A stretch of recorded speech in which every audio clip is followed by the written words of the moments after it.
Whoa!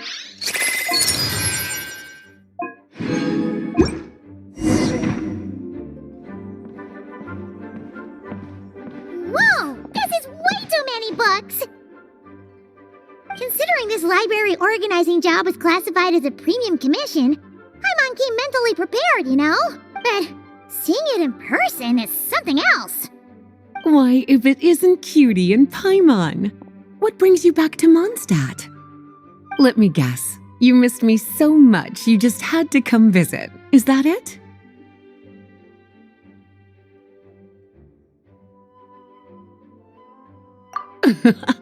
You've become quite the flatterer since we last saw each other, haven't you? Found you!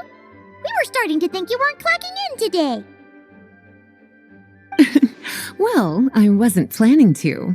But then, Catherine mentioned someone had finally accepted an important commission for the library. So I came to check on things. Might you both be here for that very commission by any chance? Ah, music to my ears. Now, as you can see, a certain anonymous benefactor has donated a large amount of books to us. Imagine my surprise when a glance down the book list revealed that each one would be an entirely new addition to our collection. There are books of all different kinds, including quite a few that are banned. Troublesome, I know. So this wasn't an odd job I could trust to just anyone. And sorting them myself? My, what a headache that would be. It would take ages. All that to say, I'm very relieved to see you here. I would treat you to some tea, of course, but looking at the state of this place, perhaps another time, yes? Don't worry, just leave the commission to us. You're as sweet as ever, Paimon. Well then, good luck in here. I'll leave you to it.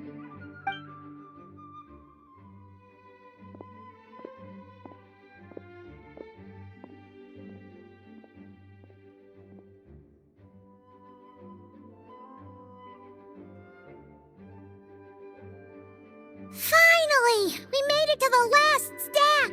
What even are some of these books? A Hilichurl's Guide to Running for Your Life? Do Hilichurls even read? Oh, and Basics of Whopper Flower Cultivation. Who'd grow one of those, anyway? And what's this one? The Little Witch's Dictionary? Huh. That title's kind of suspicious. And did we already sort this area? Did you notice it earlier? Huh. Well, witches always make Paimon think of, you know...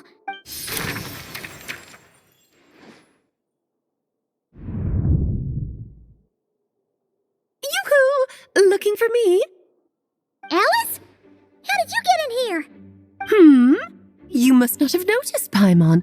I wasn't the one who barged in at all. When you opened that dictionary, you entered a mage's domain. What? Ugh. Paimon knew that book had issues. Have you ever read the storybook, The Little Witch and the Undying Fire, by any chance?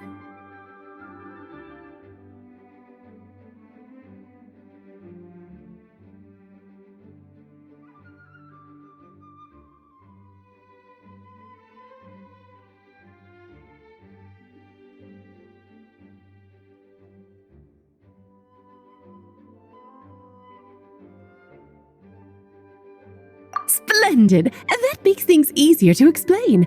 This book was written as a dictionary for that other story. The actual contents of the two aren't related at all, though. That explanation makes things even more confusing. Oh dear. Where should I begin? You know the promise the Hexen Circle made to Varka at the Tripartite Conference, yes? Namely, that in Mondstadt's greatest time of need, the mages would return and lend their aid to the nation? Well, waiting around for danger to descend upon the land isn't exactly our style. Rather than a scenario where we jump in and save the day out of nowhere, it makes more sense to lay the groundwork over time. That's how M put it. Besides, who knows when such a crisis could occur? It could be in the next life, or even tomorrow. Preparation is crucial. So, I gathered the mages together to write this dictionary. Of course, it had to be under the guise of being related to that storybook. Otherwise, I would never have been able to get them in one place. Well, we looked into Barbie's scryglass and came up with a series of tasks tailor-made for the people of Mondstadt. They're all in this dictionary, striving toward a common goal, overcoming obstacles alongside trusted companions, becoming better versions of ourselves. That is the best defense against what dangers could lie ahead. Oh, you make it sound like something bad is actually about to happen. Now, I never said that. But still, we are talking about trusted companions here, Paimon. And when we speak of a person who could be considered a friend to all in Mondstadt, I'm afraid the pool of options consists of but one. Wait, the huge book donation? That was just an excuse to get us here, wasn't it? We had to spend ages sorting through them, you know. Oh dear, I never could have imagined you would need to go to such trouble. Uh-huh. Sure you didn't. Well, this is an important book. I couldn't just bring it into Teyvat without taking any precautions. Much better to hide it in plain sight, you see.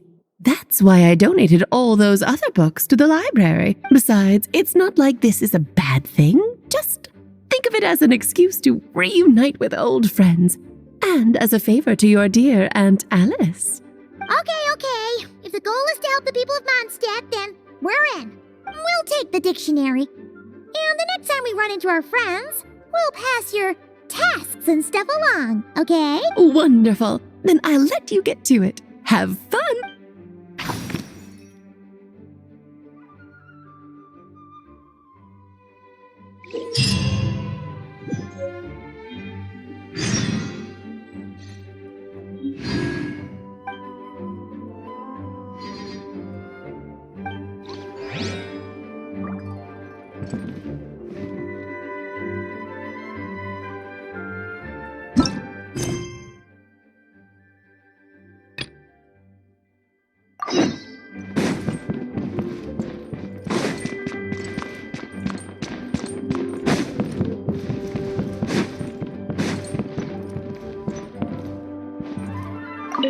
Oh, you finished sorting already?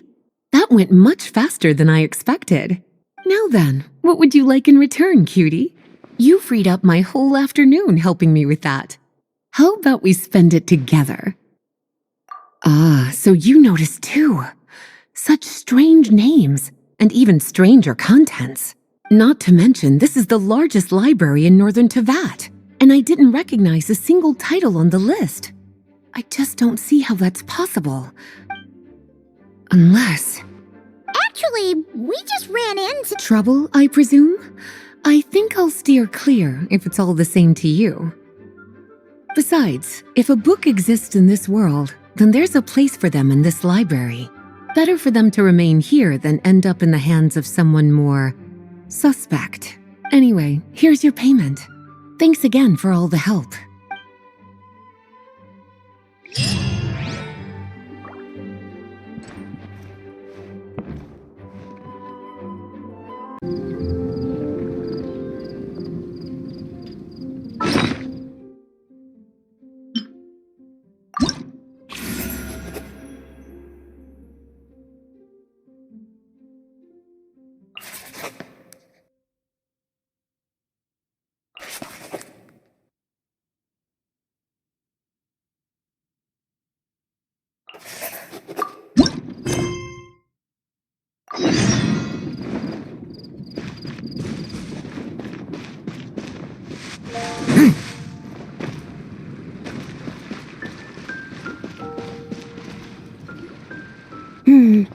Given previous results, I should make a few adjustments to the experiment and ensure that the materials and equipment are all in order.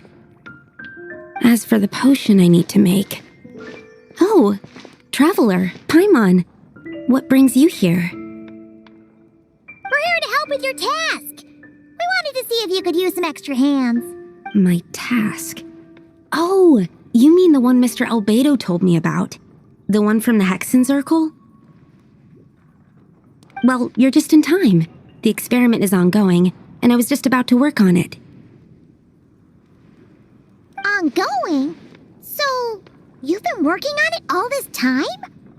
Yes. It aligns with other research topics I've been working on, so it hasn't been too much extra work. Still, What? Is there a problem with the experiment? I've been unsuccessful so far. Oh, so it keeps failing, huh? It's not as simple as just failing. The whole theoretical framework behind this task is a bit more complicated than I imagined. Oh, right!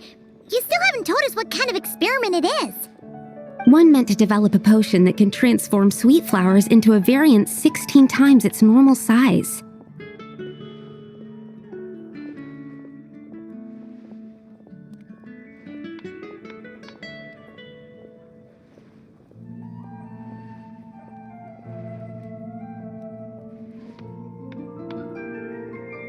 That is to say, the formulation of botanical augmentation reagent type 4, iteration 7.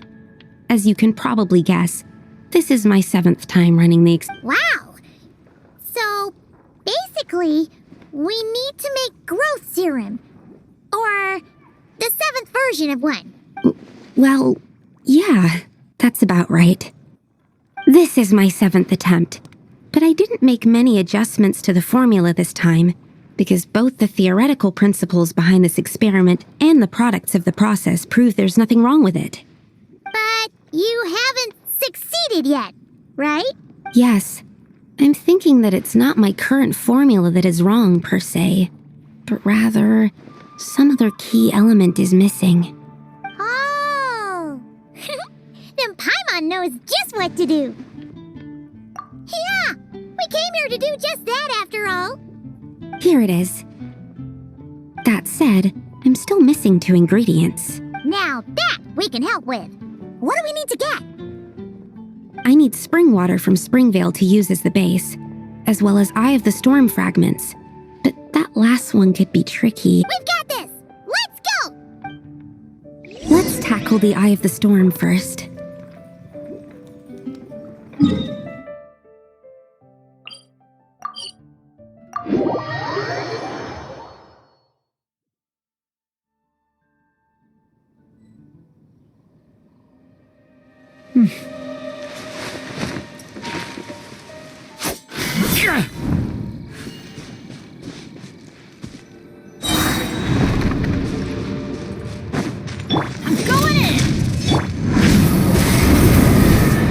Absurd!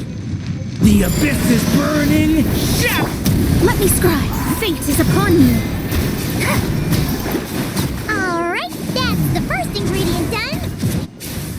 Wow, you 2 work fast. That step usually takes me forever. We can get the spring water down there.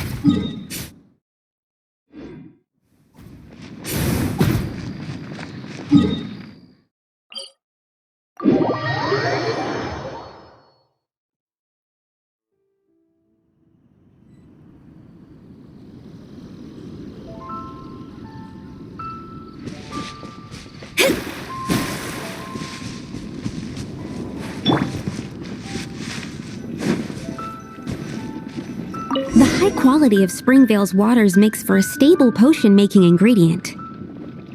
That's all we needed, right? Yes, let's head back.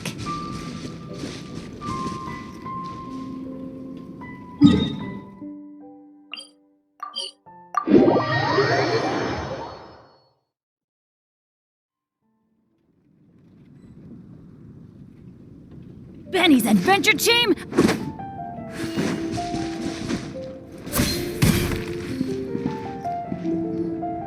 All right, the ingredients are ready and the cauldron is just over there, so we should be good to go. But, Is something wrong? no. It's just... Do you mind if I watch from the side? Just for the purposes of accurate recording, I mean. I know lots of people don't like being scrutinized during experiments, so... Thanks. Then, I'm ready to go whenever you are.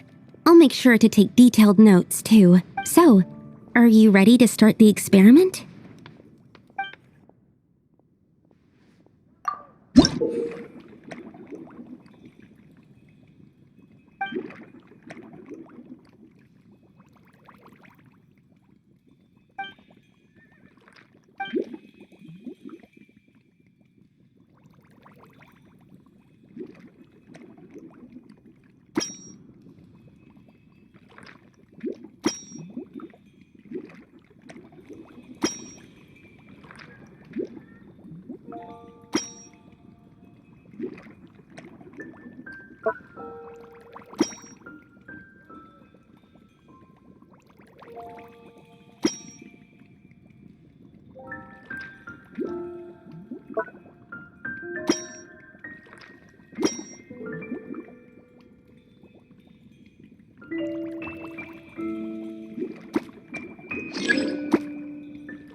Your execution was perfect. Really? Yes, I don't see any flaws in the brewing at all. Let me extract some and test the product's composition. One moment.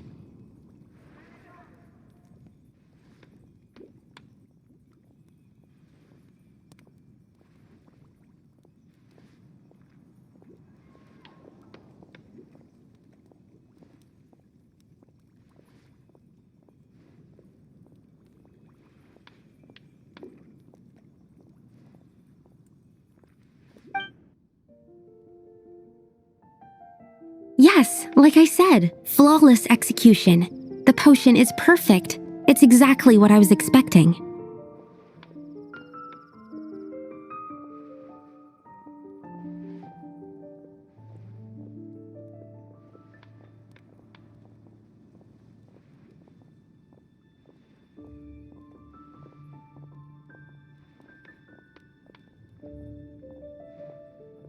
So? Was the 7th time the charm?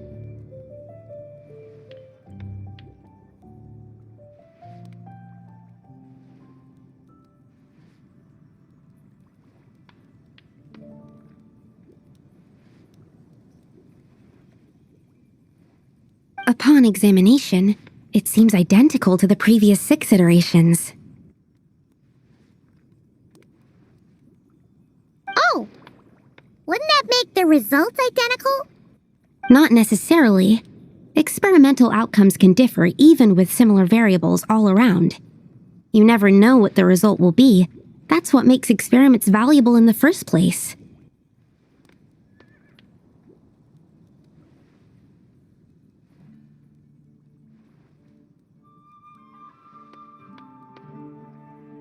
Come, let's test this thing out. I planted some sweet flowers beforehand which we can use. We just need to douse them with the potion and see what happens.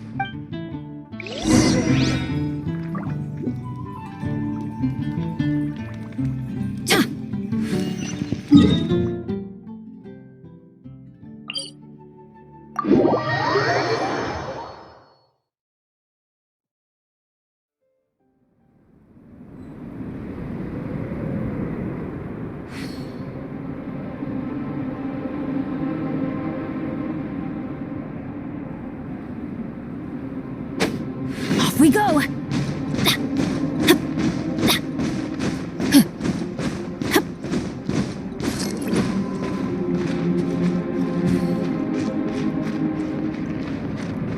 Adventure time! Alright, we poured the growth serum on the flowers. Is that all we need to do? Yep. The flowers need to fully absorb the potion, so it might take some time before we see a reaction. What happens then? The flowers will grow in size while maintaining their original appearance. But then, when they reach 12 to 14 times their normal size, this will prove more than they can bear, as if some upper limit has been reached. They will wither and rot, assuming unnatural forms until nothing is left of them but liquid. Wait, what? So there's a problem with the growth serum then? No, I've adjusted the formula time and again, resolving all kinds of issues that arise when inducing small plants to grow larger. Issues like ensuring that the leaves don't get too large, strengthening root diameter and load-bearing capacity, calculating how the increase in surface area might affect sunlight exposure and nutrition. So, why isn't it working then?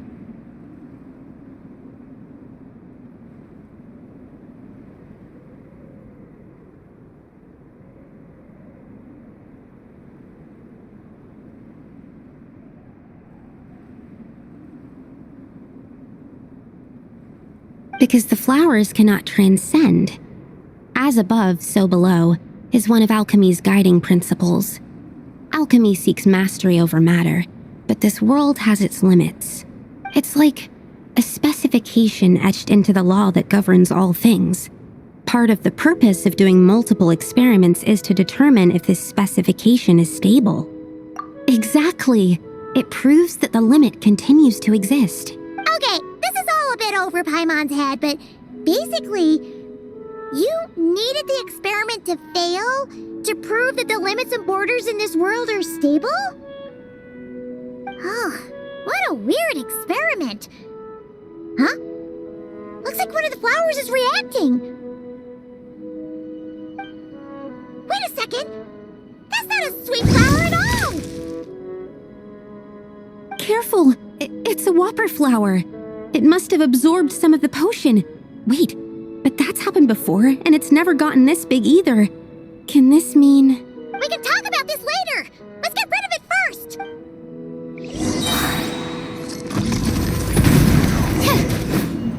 Everybody stand! Stay away from me! Shadows of fate, decided by destiny. Let me read you a verse. Know my sword.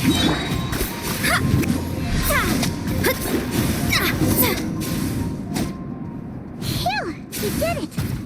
Even at that size, a whopper flower is just a whopper flower.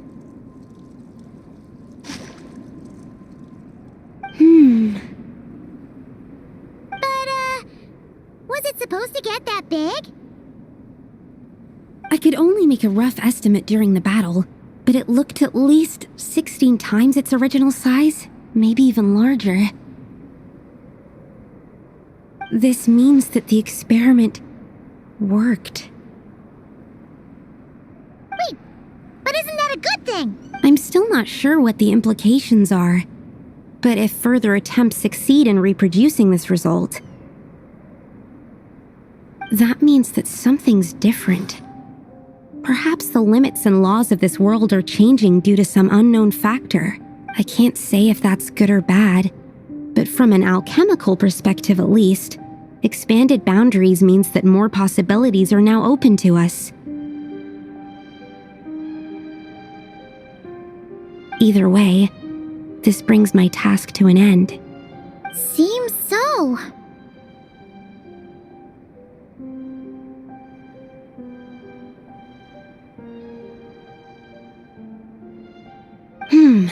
That said, it could also be an effect of the person who made the potion.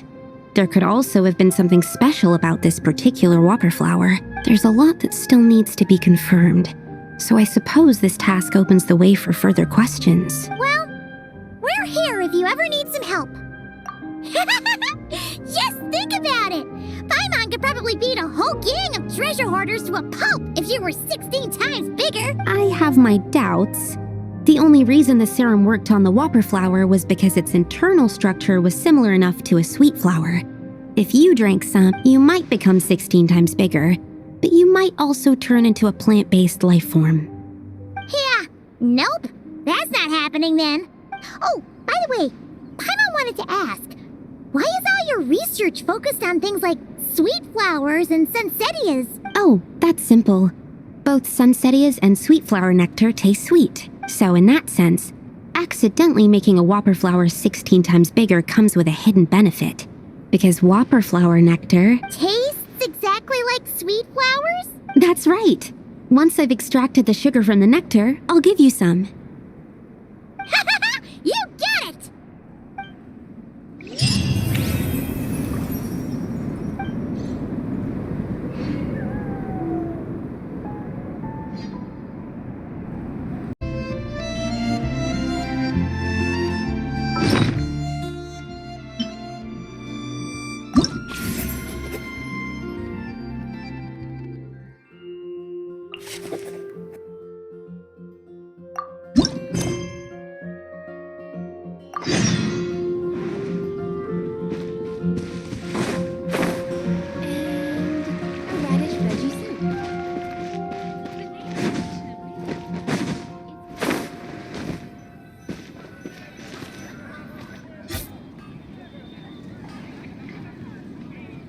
Ad Astra Abyssosk.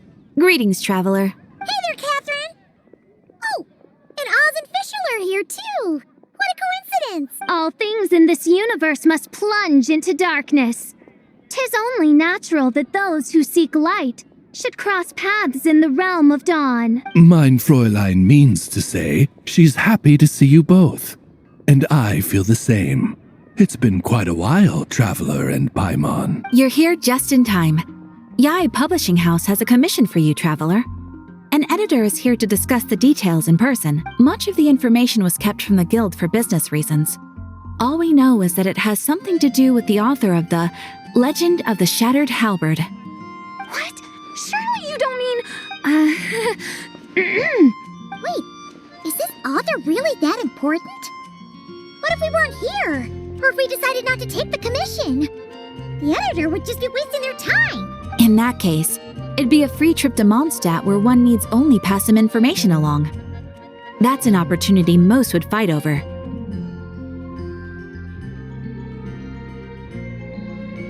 In any case, if the commission is of interest to you, the editor is waiting at the Good Hunter.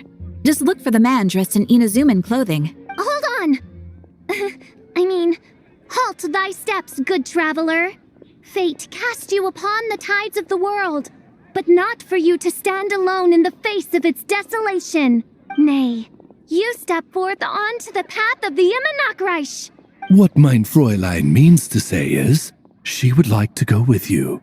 Wow, you seem really jazzed about this commission, Fischl. Do you have some kind of insider information? Well, let's head to the Good Hunter to meet with this editor then.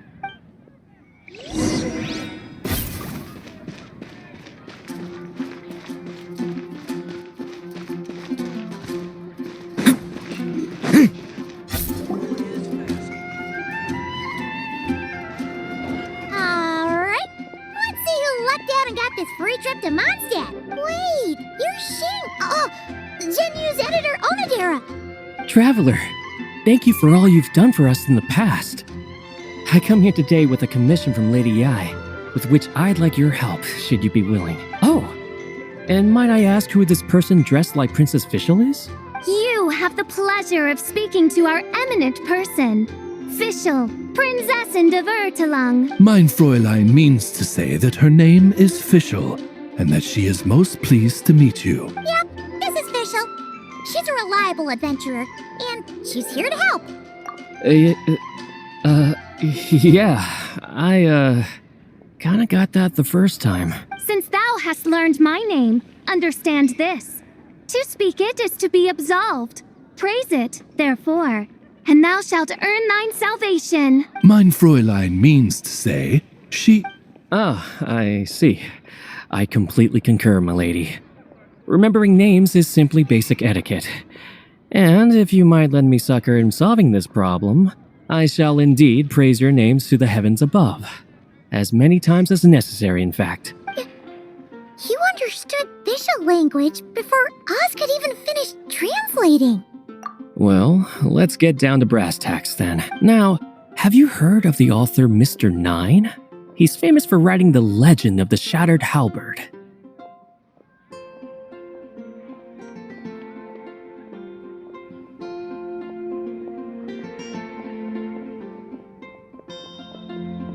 Flowers. What was that, mein Fräulein? Flowers for Princess Fischl. That's what Mr. Nine is actually famous for. Mein Fräulein means to say, even should the creator be cold and unmoving, the Prinzessin and her Immernachtreich's resplendence might yet compel them to weep. Well, sure. The author of Flowers for Princess Fischl, Mr. Nine.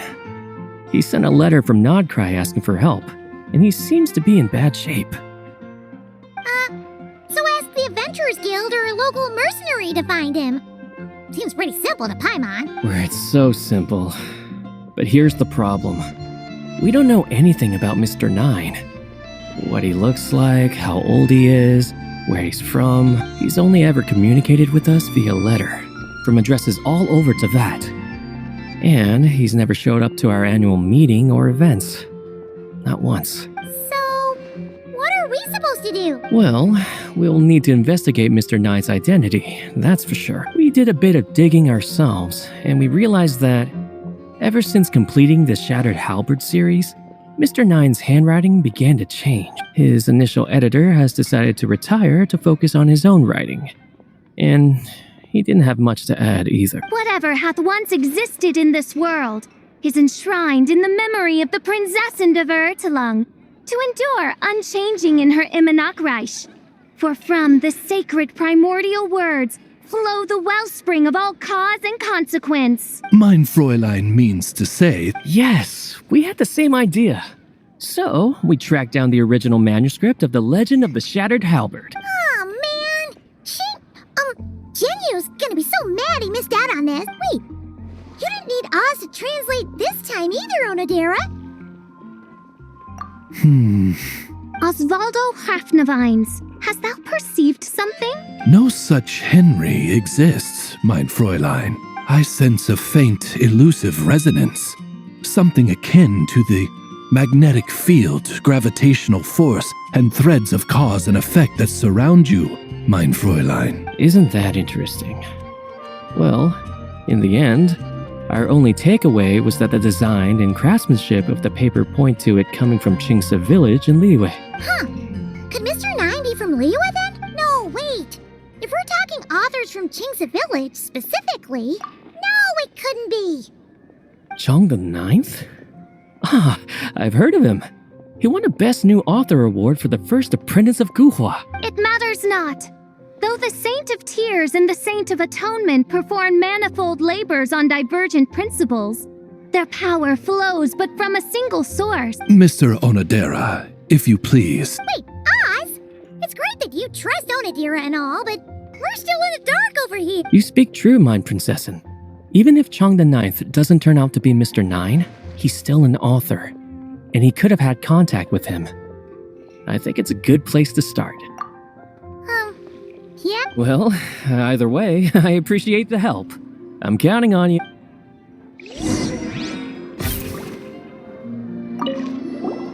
Is there anything else we should know about Mr. 9? Well, according to some readers' Q&As and his author's notes, he has a receding hairline, a slight pot belly, he doesn't like sweet things, and his heart is on the right side. Or was it the left? No, it was the right. He has 5 fingers on his left hand, severe insomnia, a pupil in each eye. So, a whole bunch of nothing.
Chong the Ninth isn't home. It doesn't look like there's anyone around we can ask either.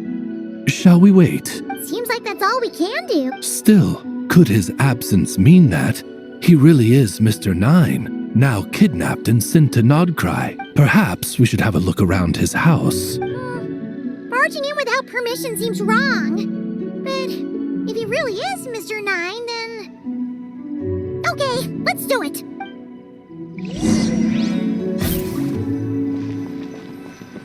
Nope, nothing useful.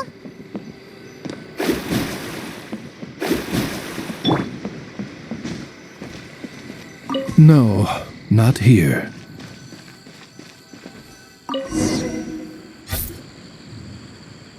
Just seems like a bunch of ordinary stuff. Nay, I, the Prinzessin, have beheld the mystery of the universe enshrined in these specks of dust. What hath been revealed is the very fount of wisdom. Ever does it flow toward the shores of truth. Mein Fräulein means to say she thinks this is a clue.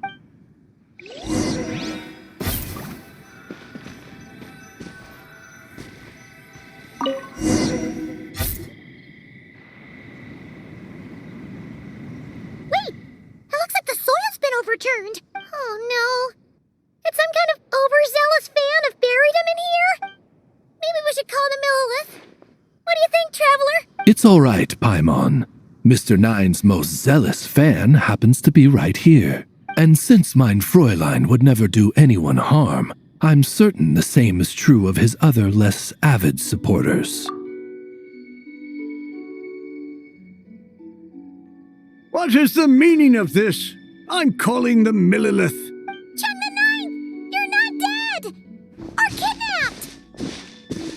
What are you even talking about? Oh, wait a second. You're the ones who came here with that young lad from the Guhua clan. Yes, I remember. I'm guessing this is a misunderstanding then. The question still stands, though. What are you doing digging around my house? Oh, well, actually, we just wanted to know if you've ever written under the pen name Mr. Nine. What? Not even a whole bucket of hallucinogenic mushrooms could make me that delusional. No. If I were Mr. Nine, why in the world would I enter all those writing competitions? To what? Demolish the competition from the shadows? Yes, doing a real bang-up job, aren't I? My submission's never even been selected. The classic archetype of the boy hero is outdated. That's the kind of critique I get. Even opening with a plot twist or disguising your hero as a fool is falling out of fashion. Modern readers are drawn to the boundless imagination and innovative world-building character of Mr. Nine's work. Good point. Besides, if I were Mr. Nine, I would have come clean the minute First Apprentice of Guhua won that award. What? That old beggarly Chong the Ninth is Mr. Nine? No, there must be some mistake. What a sight that would have been. Yeah, and when we were here with Shinjo that one time, you talked up the legend of the Shattered Halberd a lot. If you were the one who wrote it, that'd be like Jean complimenting herself for being a good knight. It just doesn't add up. In any case, while this gentleman isn't the Mr. Nine we're looking for, I sense something of interest on his person. It's a peculiar signature. The same threads of fate I sensed on you, mein Fräulein, and on the manuscript. I believe the traces are related to Mr. Nine, and it appears I can track them. Hey, that's perfect. Once we head to Nokrai, you should be able to find Mr. Nine, no problem then. But back to the signature. What were you doing before this, Chong the Ninth? Oh, well, I ran out of manuscript paper, so I went to buy some. I'm particular about that kind of thing. Creation of literature demands the highest quality. Ah, no wonder. Mr. Nine uses the very same type for his manuscripts. Huh, that explains it. Thanks, Chong the Ninth. We should get going. I'm not quite sure what I did, but you're welcome, I suppose. Farewell, creator of another world. Though I must say, the laws and narratives thou hast ordained can scarce compare to the dream dust sedimented in the Immenachreich. Mein Fräulein means to say, your writing isn't... mein Fräulein offers her thanks.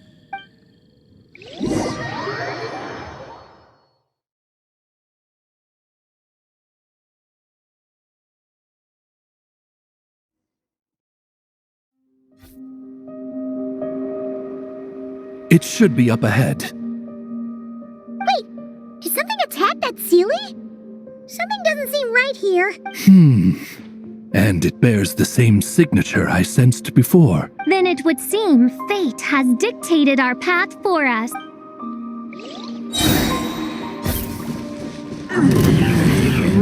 By royal decree, I'm going in! I summon thee! Delve into destiny, written in the stars. This is burning shadow!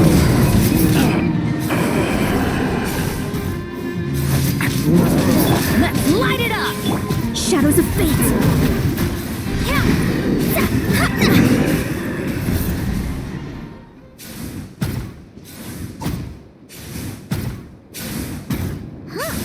Looks like the Sealy is showing us the way.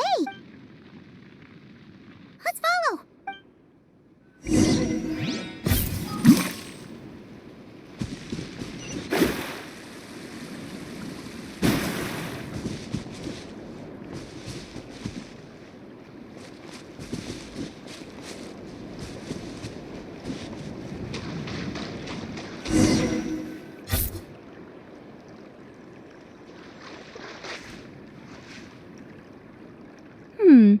What are you doing here?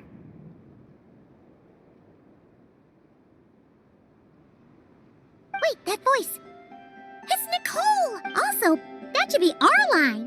We were looking for Mr. 9 and our search led us here, but now it seems we've found you instead. Ah, I see. Well, Mr. 9 is right here.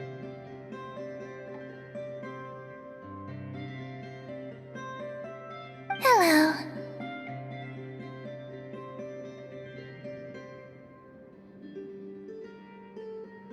What bizarre demarung is this? Never in 1,000 sunsets have I heard of such a thing. In truth, I too aspire to be an author. But I'm also partial to direct communication. Talking is rather inconvenient by comparison. And as I'm sure you can understand, writing things down is even more tedious. I thought perhaps if I found someone with whom I could share my ideas, it might give me the same release as writing. But then those stories would never see the light of day, which would be a shame. So I tracked down an old Seelie friend of mine and told her all the stories I was imagining. Then I sent her to find people with similar aspirations to write them in my stead. We even came up with several character traits to lend a certain authenticity to Mr. 9. A receding hairline was one of them, I think. Yep, I'm the one she roped into all this. Come now, it was beneficial for you too. By inhabiting those authors and mobilizing their language faculties, you were able to hone and eventually recover your capacity for speech. And anyway, an angel has always functioned like a sort of a flash of inspiration in someone's head. I'm sure it was like stepping into old shoes. So you, what, possessed people? Is that kind of intrusive? Oh, it's fine. She did it while they were sleeping. As long as the person is someone who dreams of creating worlds of their own, this inner writer within them will automatically awaken. Wait, but what about the letter and the strange intuitions Oz has been having? Nicole sent me to monitor the situation in Knockcry, and it's super dangerous, okay? So I needed some help. It's not like I have the knowledge or power of the heavens anymore. As for your friend over here? Well, you see, when writing a story, it's not uncommon to incorporate certain half-true details. For realism's sake, you understand? Yeah, we've seen that before. A real curse was written into an Inazuman light novel once. Indeed. In a similar vein, Mr. 9's stories are full of metaphors, including one for the creation of life. What it describes isn't made up, per se.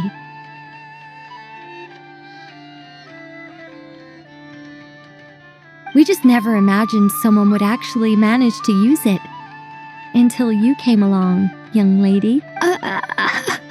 Mein Fräulein is speechless. So if I may ask in her stead, did she manage to use one of these half-truths in Mr. 9's novels to create me? It was more like 70% made up, 30% true. No, it was 90% made up, 10% true. I thought it was too dangerous, so I changed it. See, I knew you'd never read my books. You don't seem too surprised, Oz. Well, I suppose I've vaguely sensed this since the beginning. Regardless, it is an honor to serve mein Fräulein. Well, once our affairs in Knockcry are resolved, Mr. 9 will be able to return home. Yes, just tell them that when you return. I don't want to be your eyes here. It's too dangerous. Oh, but, while you're at it, could you pass a message along to that guy in Chengsa village? I've been splitting the royalties with him 90-10. His share's been buried in his yard all these years. Wait, what do you use the Mora for? I bury it and then lead people to the treasure. Guiding people is in our nature. It's what I love to do. Feel free to come search for my personal stash someday. I've buried it at the furthest end of the Immernachtreich. I will. I absolutely will. Mein Fräulein? And, I just want to say that I really like your books, Mr. Nine. What mein Fräulein means is, though the cosmos stretch forth in unending darkness, yet shall come an hour when all things shine. I'm glad to hear it. All in all, it seems you've already found my greatest treasure. All right, that settles that. Now, I need to have a quick argument with Mr. Nine about who really deserves to be considered first author. Absolutely not.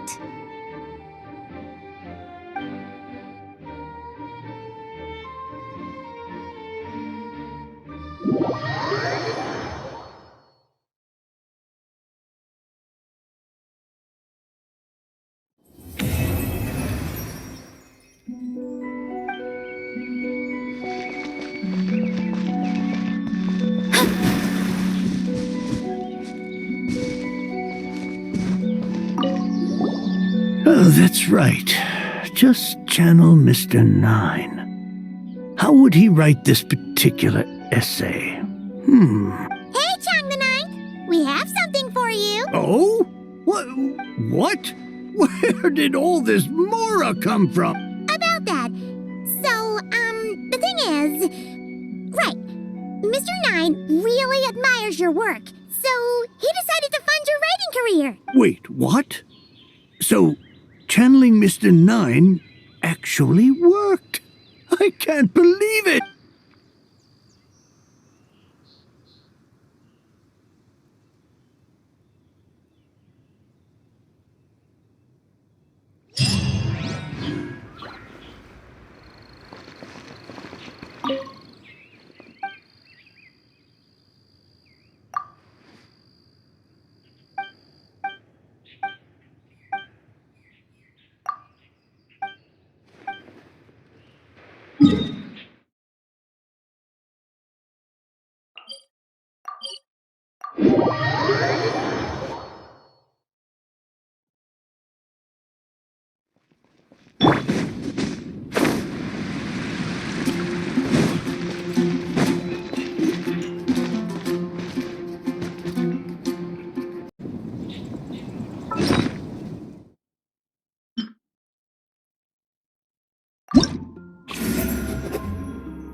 that Razor over there with... Whoa! The Great Wolf King of the North! Wonder what they're talking about.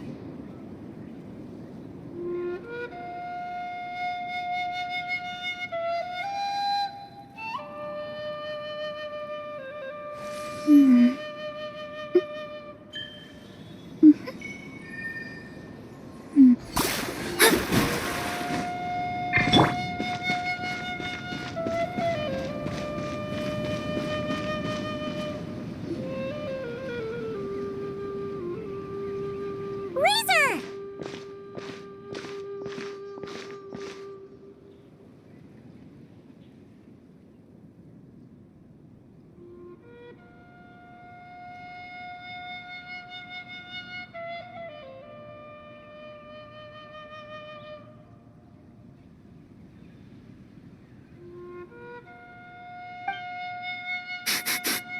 Familiar scent. Ah, you two. You have been good? Yep, we're doing great. Oh, but what happened to Berea's Razor? We saw you talking just now. Is it a secret? We go on hunt. I tried to convince Wolf Lord. A hunt? Oh, is that Razor's task? Are the wolves out of food? Is that why you're going on a hunt? No, this hunt is not for food. We hunt enemies. The Dark Wolf Pack. Strange scent coming from land they took. Getting stronger. We must hunt enemies to purify the forest. Oh, so did Boreas agree? Paimon remembers last time he said something like, Razor, you must not get involved. This is for the wolves to settle between themselves. Oh, sorry, Razor. Paimon didn't mean to dig that up again. It's okay. I know Lupacall means no harm. Besides, teacher taught me how to talk to Wolf Lord. Lisa taught you how to talk to him? Oh, like she told you what to say? So that means you got him to agree then, right? Yes. Words were hard, but I did it. Ha! So you actually managed to convince that giant, stubborn old fella. That's super impressive, Razor. Dark wolves are enemies of the whole world. Teacher said this is not wolf problem. This is world problem. And Wolf Lord agreed, but because of that, other wolves won't join. This war is between me and Dark Wolf Pack. Then count us in too. Those awful rift hounds have been getting on our nerves for a while. Thank you. Help makes for easy hunt. Speaking of, how is this hunt gonna work? We set trap. Chase dark wolves here. Into trap. Then Wolf Lord pinned them down, and we finish hunt. Tell me when ready. We start hunt. Come on! Let's clear them out in one go! Yes.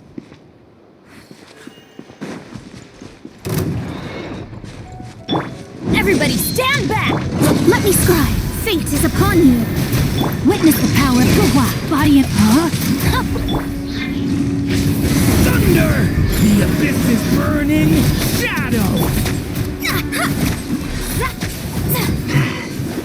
Done.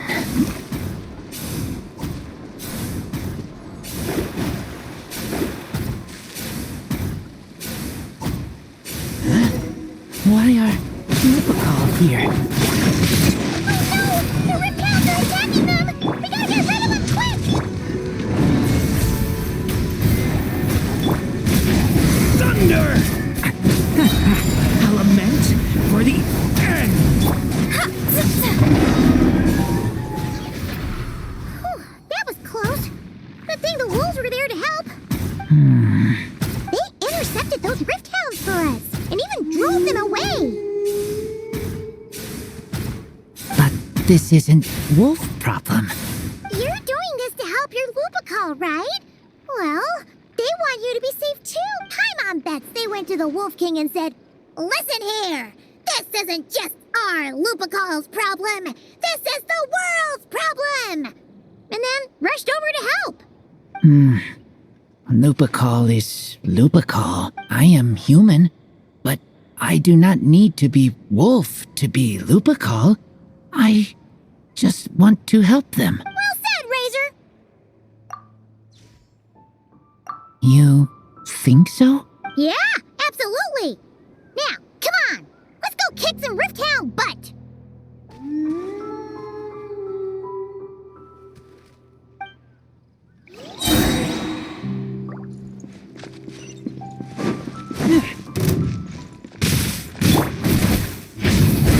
The abyss is burning! Shadow! Teamwork is strict. Witness the power of the wild. Delegate. Fate is upon you.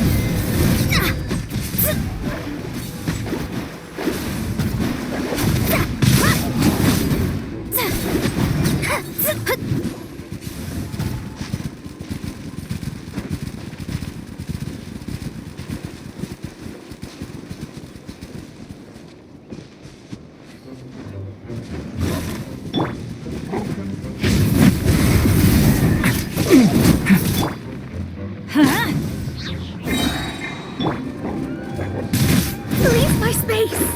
Shadows of fate!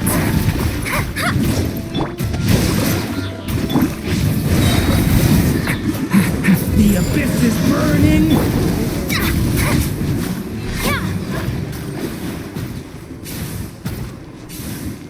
Look! The rest of the Rifthounds are just up ahead! Get ready! For Lupacal.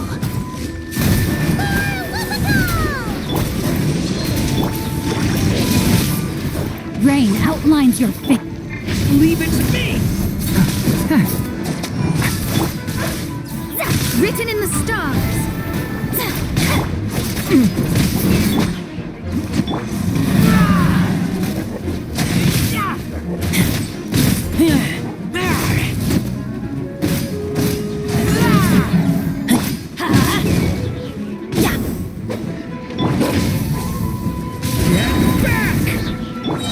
Teamwork is dreamwork! A lament for the end! Know my sword! Rain cutter!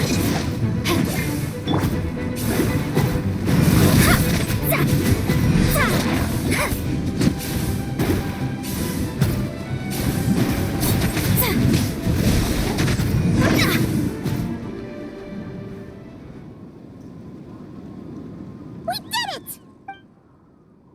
Thank you for helping. I thought protecting Lupacal was up to me, but Lupacal also... We're here because we care about you, just like you do us. That's what makes us Lupacal, right? Right. We are Lupacal forever. Aww.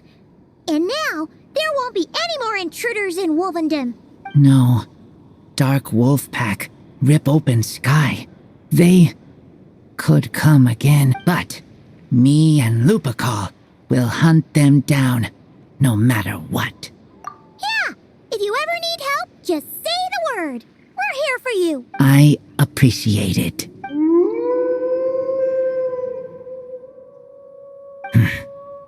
They call for me. Sounds like they want to make sure you're safe. Then I should go. Thank you for the help.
Traveler Paimon! You're full of energy today.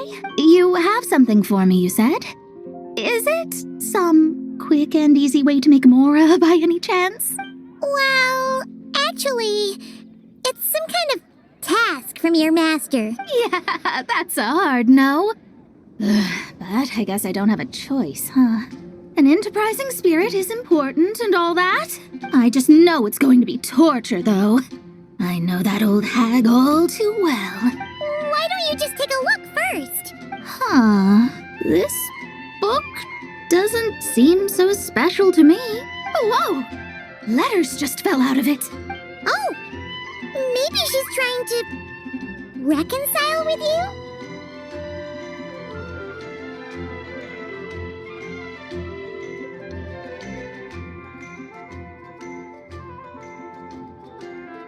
No idea. Either way, it looks like I'm supposed to open these 3 letters in order. Well, let's start with the first one. If this is her task, it should be okay for us all to read. Come on, let's see what this is about. Oh, how long it's been, my student. I'm afraid to report that getting up and about is becoming harder and harder these days. Oh, the sympathy card. She could have tried to make it sound a bit more genuine at least. Remember when I would chase you and you would run for dear life, trying to use that hydro phantom of yours to distract me? Oh, seems like it was just yesterday. Now you're off on your own, and I laze the days away in my rocking chair. I really should get some exercise again. Well, then get it some other way, you old hag. Now, I'm sure you're curious as to the purpose of this letter. And to that, I say this. If you want to learn how to predict the fate of an entire kingdom, or even the entire world, head to Sumeru and search for the gate to an underground kingdom. Once there, open the second letter. Huh. But she knows how to lure people in, that's for sure. Is she serious about passing on her secret technique? Because she really is getting old. You two have such a weird dynamic. When you talk about sentimental stuff, you fight. But when it comes to dry academic stuff, you get all emotional. Anyway, this gate to an underground kingdom sounds familiar. Wait, you've heard of it? Yeah. It should be the same one we're thinking of. Perfect. I don't even need to investigate then. Oh, that means no hired guide, no lodging, no shelling out Mora left and right. Come on, there's no time to waste. Let's go. And since you didn't mention a transportation fee just now, Paimon's guessing that means... Yep, same method as usual. Let's go.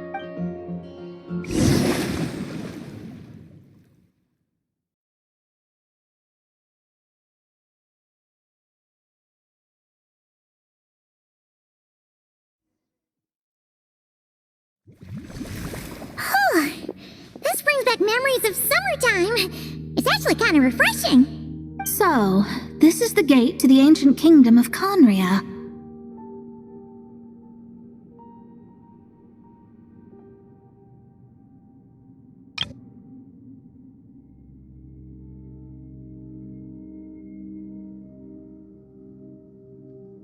I'm sure a lot of secrets and tragedies lie behind it. Well, let's open the second letter. Let me see here. Yep, it's this one. As the ancient Sumeru saying goes, rote knowledge bears no fruit until it is watered with the showers of wisdom. With that in mind, there is a phenomenon in this land known as the sign of Apausha. It is a celestial mark that burns in response to an all too ardent desire for the truth. In that sense, perhaps it's more fitting to call it a sign of truth instead. The records of this ancient kingdom state there are several large subterranean lakes in Conria, clear and calm as mirrors, whose surfaces reflect the true stars. This is because the sign of truth created in the water is able to bypass the false sky and connect to the outer universe. I had no idea. To observe the gravitational forces and influence of celestial bodies, one must be able to see past the false sky. Only by obtaining these cosmic parameters can one predict the fate of this world. Now, my task for you is as follows. Open a sign of truth in front of the gate to Conria. The rest is a bunch of stuff about the ceremony the old hag came up with to summon this thing. Yeah, all these planetary trajectories and runes. Paimon's not even gonna try to make sense of it. So, what do you say, Mona? Are you gonna attempt it? Well, I hate to admit it, but it looks like the parameters she came up with. Frankly, this prospect is quite exciting, and heading back now will just cost me another night of lodging, so no better time than the present. Emissaries of the enduring stars, wanderers over ecliptic and equatorial planes, radiant celestial brethren. Traverse the twisted paths of the cavernous void. I, Mona Magistus the astrologist, invoke the power of Hydro to balance the scales. By wisdom and truth, let the thirst be relieved. I, Mona Magistus the astrologist, summon you, O stars, to stand before me. Did it work? Ah! Monsters! How did that happen? No dice. The sign of truth only opened long enough for the monsters to slip through. Darn it. I didn't get a glimpse of the real stars at all. Whatever. I'll just take it out on you. The ceremony failed, but the old hag's new theory seems workable. I have a better grasp of hydromancy now. And the perfect test subjects to test it on.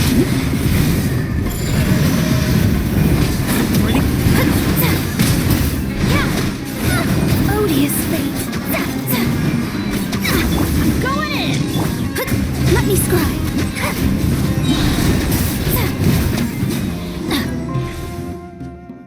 Phew! That's that. Well, the old hag said to open the third letter once it was all said and done, but I couldn't make it work. So, should I still open it? You know, Paimon thinks she understands your dynamic a lot better now. Look, she didn't say you had to successfully complete the ceremony, so you can open it. I guess. All the same, I doubt she has anything nice to say. If you're reading this, it means you attempted to open the sign of truth. Seriously, I can't believe you actually tried it. What are you laughing at, you old hag? Conria was home to several lakes of stars, rendering the fabric of space in that area comparatively unstable. As a result, attempts to break through the firmament through non-physical means were more likely to succeed. In any case, I knew this place was well hidden and wouldn't be frequented by too many people. As such, any negative effects of failing to open the sign of truth would remain small scale. And of course, as my student, I felt sure you would have the chops to deal with the abyssal creatures that roam beyond the false sky. Even if you couldn't beat them, I am certain you could outrun them. You always were fast on your feet. Connecting hydromancy to the kind of wisdom that quenches thirst. Truly, my genius knows no bounds. The practical application of the scryglass has also reduced disturbances caused by the false sky. I'd like to see Alice try and top that.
Did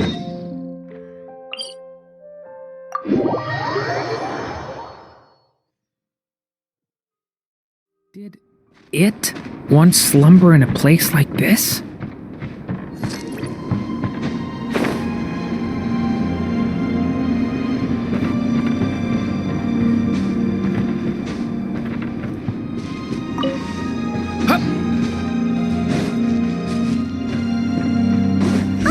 Albedo's over there!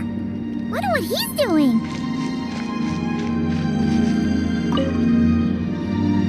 Hey, Albedo! Thought we'd find you here. Oh, are you painting? Yes, I finally have a moment to myself. So I decided to pick up my brush and get some practice in.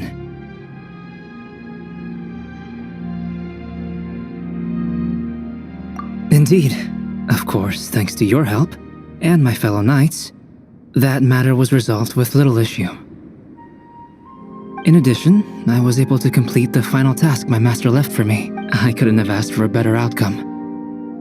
Sucrose has been advancing swiftly in her studies too. She can tackle many alchemy projects on her own now.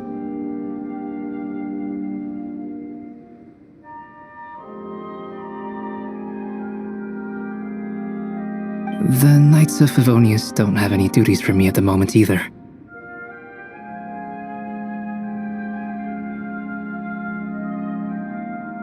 No responsibilities, no tasks, no problems to resolve. It's not. It just feels strange, not having to rack my brain for solutions to all manner of problems. To be quite honest, I'm finding the idle life a bit hard to get used to. I keep finding myself considering if there might be other issues that need solving. But, unfortunately for me, Mondstadt seems perfectly problem-free at the moment. There's nothing wrong with enjoying a bit of me time. Nothing good comes from working yourself to the bone.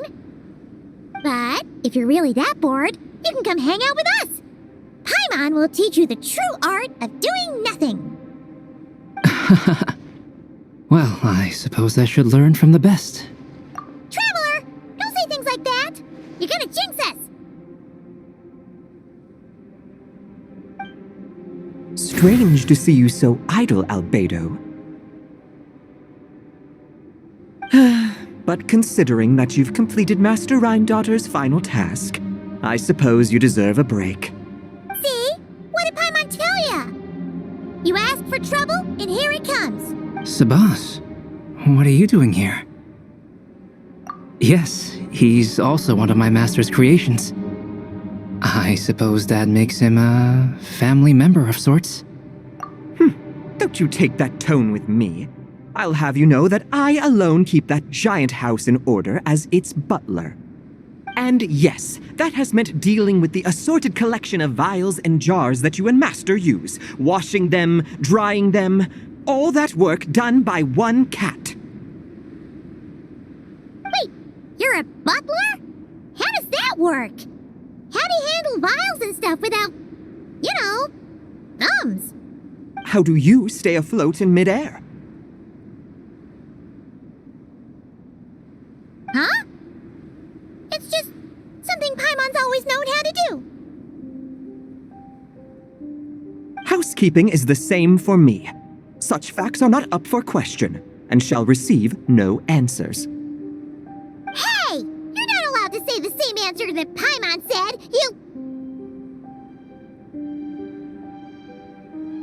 Ugh! Sure. But don't expect Paimon to listen to his rambling. Allow me to get to the point, then. I'm here at Master Rhindaughter's request. She has a message for me to pass along. Ahem. Dearest Albedo, in regard to that task I set for you, your discovery of an answer that you can accept is most delightful. Alas, once a problem is solved, mulling it over in one's head loses all meaning. I'm sure the pendulum in your ever-whirring mind is swinging toward boredom as we speak.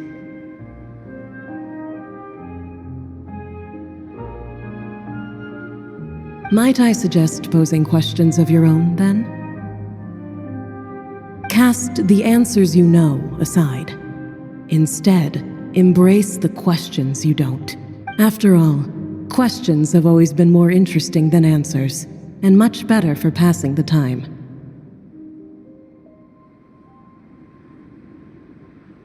I look forward to what questions you'll bring me upon our next meeting, and should you come up with ones even I've never considered, all the better.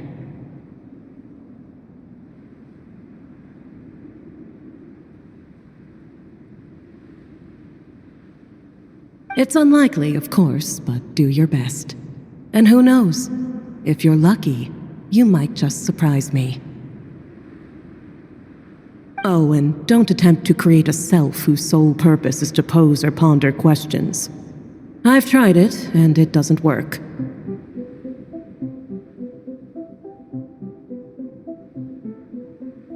Lastly, I sent Sabas with a gift for you. Do keep it well, all right? Ah, and no need to feed him. He doesn't get hungry. As you instruct, Master.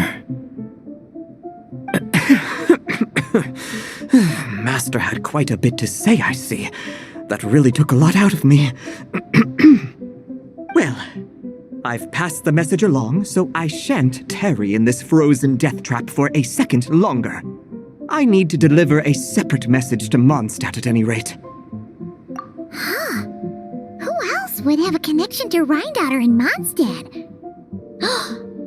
Although his birth was rather recent, Master Rheindotter has long foreseen what his task should be.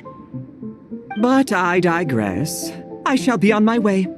If I stay here a second longer, my tail might turn into an icicle. Your gift from Master Rheindotter is on the table.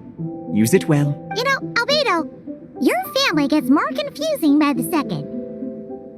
Speaking of, would that cat really count as a family member? He called himself a butler and all, but... Master created Sabas long before me. By the standards of a normal family, that would make him my elder, I suppose. Of course, my family could scarcely be considered normal. So, by that logic, that type of relationship holds little meaning. At the same time, Sabas did look after me quite a bit back in the day, helping me tidy up various vials and jars. He even modeled for my sketches at times. Wait a second! The cat you drew today... That's him then, isn't it? Yes. Whenever I need to think, I turn to drawing and let my subconscious take over. It always helps me sort my thoughts out. And for some reason, I often wind up choosing a portrait of Sabas.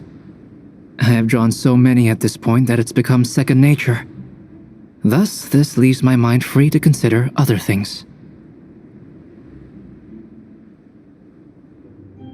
Yeah, we thought it was just a random cat. Guess he was a way bigger deal than we thought.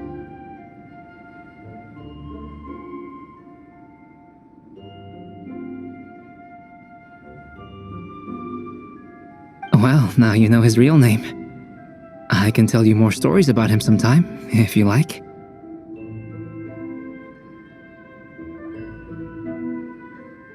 But right now... The tree takes pride in its most perfect fruit. So complete, so flawless. But you, O Seed of Dreams, do not settle for being the king of a universe, confined to its flesh.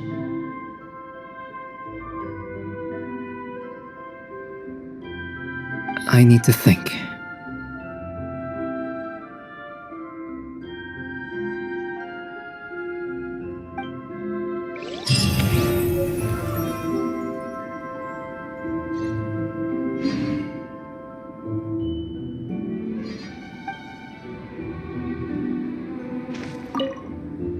New questions.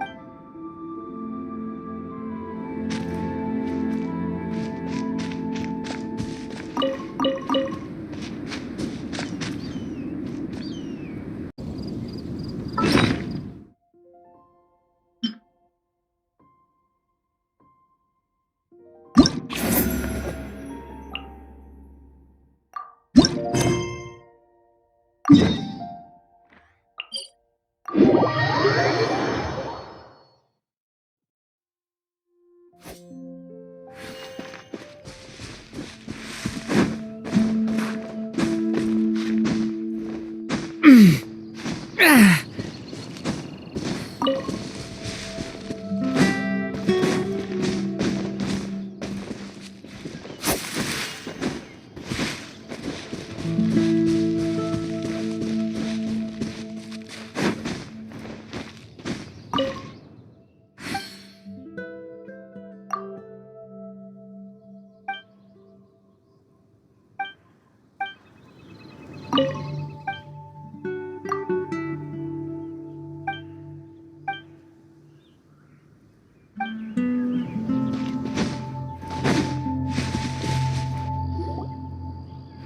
I'll take that as a yes then.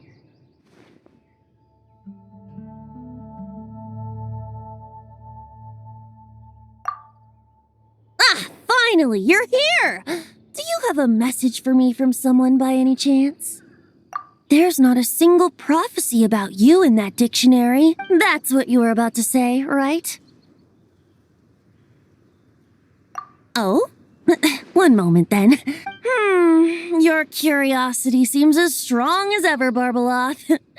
Alas, my future will have to remain absent from your dictionary. The wind may be happy to let dandelions trace its form and have poets sing it into verse, but to be contained is hardly its nature.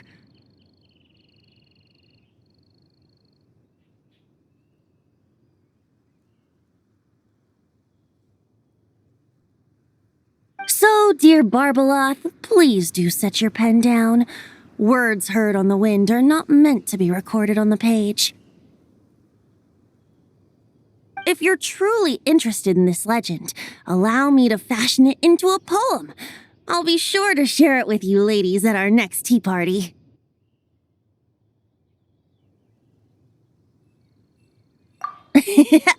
Barbeloth has always been a reasonable person, and I believe she heard my request. As such, our conversation should be free from interruptions for now. Wait, Barbeloth was listening in just now? Paimon didn't notice a thing! Well, she is a Hexencircle mage. They all have quite a few tricks up their sleeves. Still, you noticed right away and even got her to leave us alone. Doesn't that make you the real master at cards here?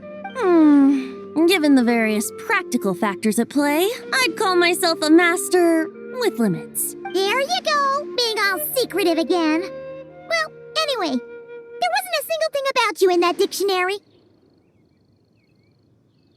You being here is enough. Barbeloth's prophecy concerning me may be incomplete, but it's not incorrect. There's something I need to do, and I could indeed use your help. Trusty as always. In that case, could you play a song with me later? Yep, that's all. But don't worry, this isn't a performance to decide the fate of some consequential event. It's just a duet between friends. The last time I played this song, the howling gale was my sole audience, and the notes scattered in all directions, leaving only fragments of the melody behind. But now, with a friend like you by my side, why should the wind alone bear witness to this music? Besides, I think my hands will be just that much steadier, playing alongside a trusty friend like you. That's all I ask. Now, let's head to the performance venue. If we follow the breeze, we'll be there in no time. All right, let's get going. Just relax and let the wind lead the way.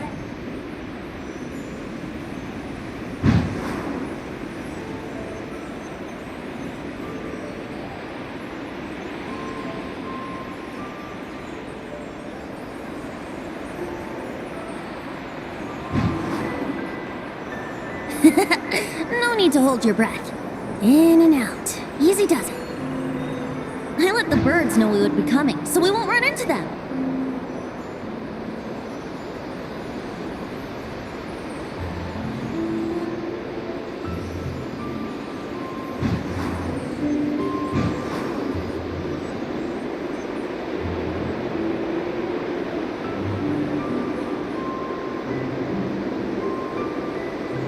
Don't worry, it's just a little ocean spray. You won't get soaked. Ah, the delightful sea breeze. Go on, breathe it in.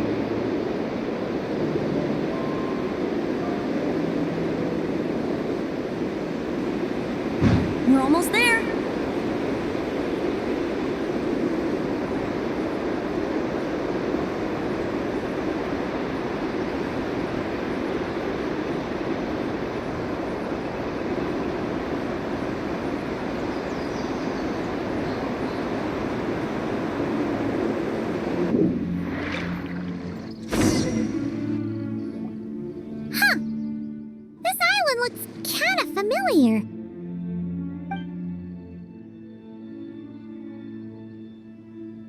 Not always. It was once an isle like any other. An ordinary, unassuming aggregation of sand and gravel. That is, until seeds of stories were brought here by the wind and cultivated by time. And in due course, the wind brought forth new tales, and time caused them to grow into legends. So with that, allow me to welcome you in truth to this island favored by time, traveler. This is the place where time and wind met in the distant past. Whoa. You suddenly sound so serious, Tone Deaf Bard. Paimon's not sure she's following this conversation anymore either. Fret not, dear Paimon. The best stories always start with a bit of suspense and intrigue. I told you about this before, remember? About how I encountered Time at the Thousand Winds Temple and received some help? Well, it was because of Time's help that those first winds of freedom were able to blow so strongly. But forceful gales like that are most suited to wiping things clean, not helping things grow. So, after a few crises in Mondstadt were resolved, I made the winds gentler. Just strong enough to bolster the people in times of need without knocking them off their feet.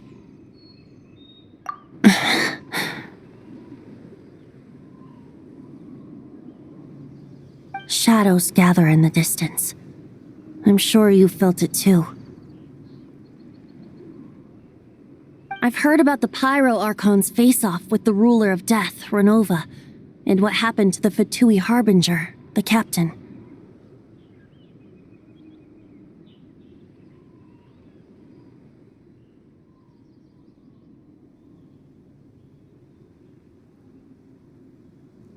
And that's not even mentioning how abyssal activity has been encroaching closer and closer to Mondstadt. I fear the impending crisis may be beyond what humans alone can solve. In light of that, it is the Animo Archon's duty to intervene in times of need. As such, I, Barbados, will bring forth a wind strong enough to disperse whatever storm lies ahead.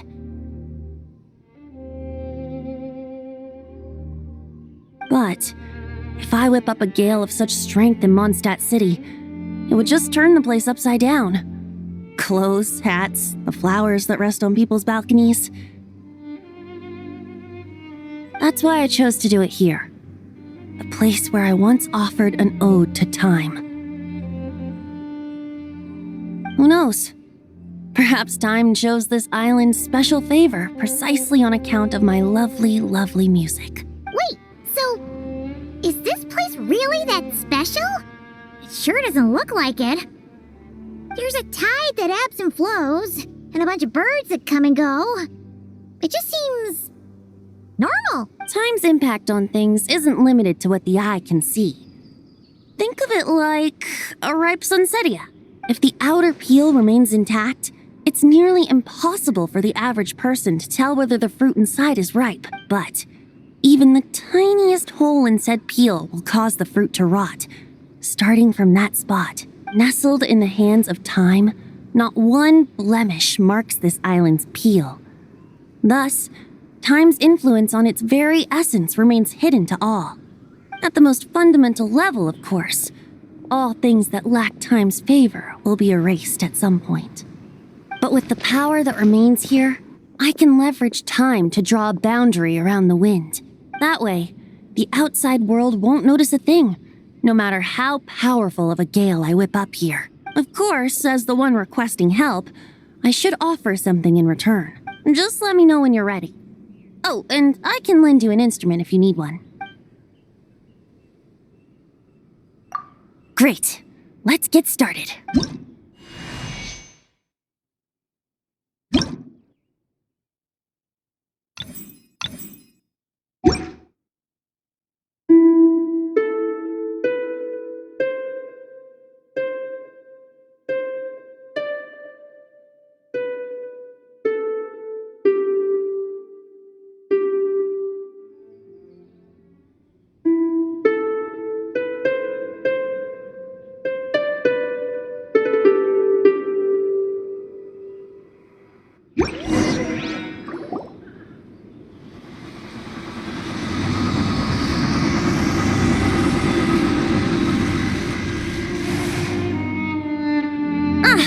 Looks like our music has moved some in our audience to step on stage.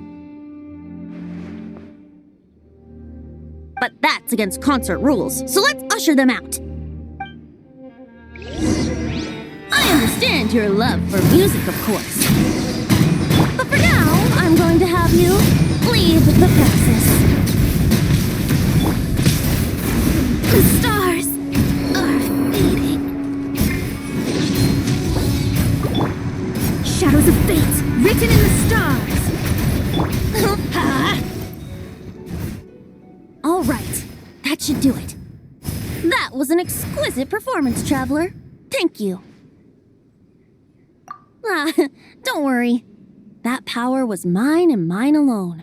No external help was involved. Think of it like tuning a musical instrument so that it might play melodies lovelier still. Ha! So you do have some tricks up your sleeve. What else are you hiding, huh? Oh, Paimon. How many tricks could I possibly have? I only have 2 sleeves, after all. You know that's not what Paimon meant, tone-deaf bard. I have a feeling the wind is gonna be pretty strong today. We should head back to Mondstadt and tell people to hold on to their hats.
Hey, Duran! So this is where you've been.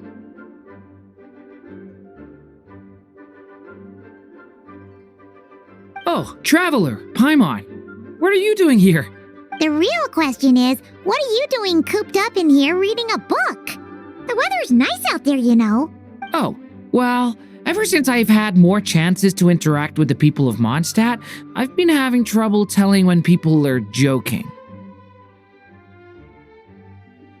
For example, I saw a beautiful flower the last time I was at the florist, so I told the shopkeeper, and she said, if you like these weeds so much, you should add some mint and sweet flowers and make it a bouquet. So I did as she said, and when I showed her the finished bouquet, she gave me a frankly terrifying look. Later, Albedo opined that this happened because I have trouble understanding the meaning behind words.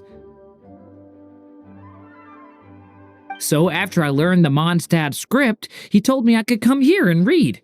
I was born from a storybook, so I felt that these books might be able to teach me more about the rules of this world. And, well, I guess I lost track of time. So, did you guys need something? Yeah, we have a message to pass along from Rhindaughter.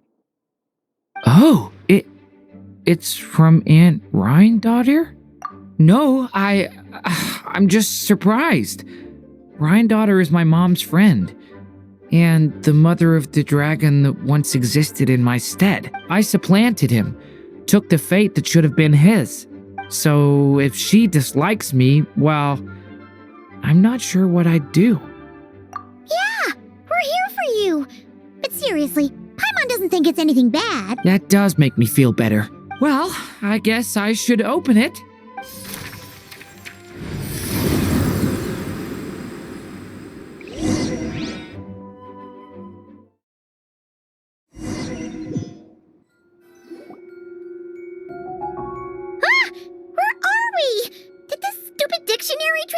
to some weird place again?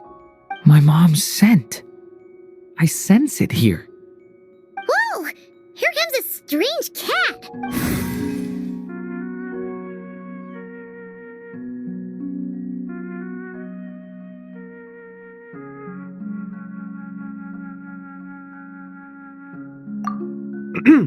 I have a message to deliver on Master Rhindaughter's behalf.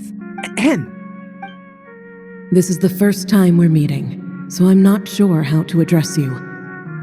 But since you're Hem's child, I suppose I'll stick with Mini Durin. Though you appear smaller than the Durin that came before you, that same strength flows through your veins, not a drop less. He was a child of Humus, an incomplete creation. Thus he lacked the will to control his own strength. Yet this power was beyond what he could withstand, and so it twisted him, consumed him, thus sealing his ultimate fate.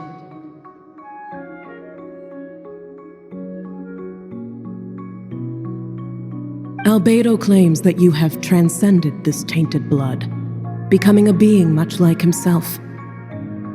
That is his opinion. I remain unconvinced. I trust only the facts, only that which I see for myself. So take this chance, child of M. Prove yourself to me. Ah! Where did all these monsters come from? Is this the proof you need, Aunt Rhindaughter? Very well. I'll show you what I can do. Decided my destiny. The power within me is surging to the surface. This is getting easier. Witness my great undertaking. Looks like Albedo wasn't mistaken after all. Next time, maybe don't ambush us with a bunch of monsters just to prove a point. Still, I do feel like I can control my power more freely now that we've defeated them. After hearing about you, I prepared a technique that would seal the dark power in your blood. I had planned to take this opportunity to pass it on to you. Of course, using it comes with a price. While it would maintain your existence in Tevat, it would also weaken your connection to this world. And you are M's child, when all is said and done. How could I allow that uncontrolled power to send you down the same path as the child who came before you? But seeing you now, it appears my concerns were misplaced. M was a terrific mother, and a far more capable one than I. And I must admit, I'm rather curious to see how far you can go. How will you, an alchemical being truly integrated with this world, find your place in human society? I've never conducted an experiment like this before. As such, you may yet hold the key to some unexpected answers. Hey! You got one thing wrong there. Durin's not an experiment. He's our friend. I'm not sure I understand, but I appreciate your kindness, Aunt Rhindaughter. Ahem. And that's all Master Rhindaughter has to say. A cat that can imitate someone else's voice is just as strange to witness as the first time. Well, do not be so shocked. I am hardly an ordinary cat. In fact, from a biological standpoint, I am no cat at all, but rather an alchemical being. You wouldn't consider yourself a specter simply because you float in the air like one, surely. A specter? What are you trying to say, mister? Oh, I know. Sabaz is implying that you are... What thought? Oh, and considering how Master Rhindaughter's message ended, I suppose this technique is useless now. I'll just destroy it. Few and far between are the people that can make her reconsider. Quite the impressive feat, young man. With that done, I'll be going now. I have another message to pass along. Perhaps we'll meet again sometime.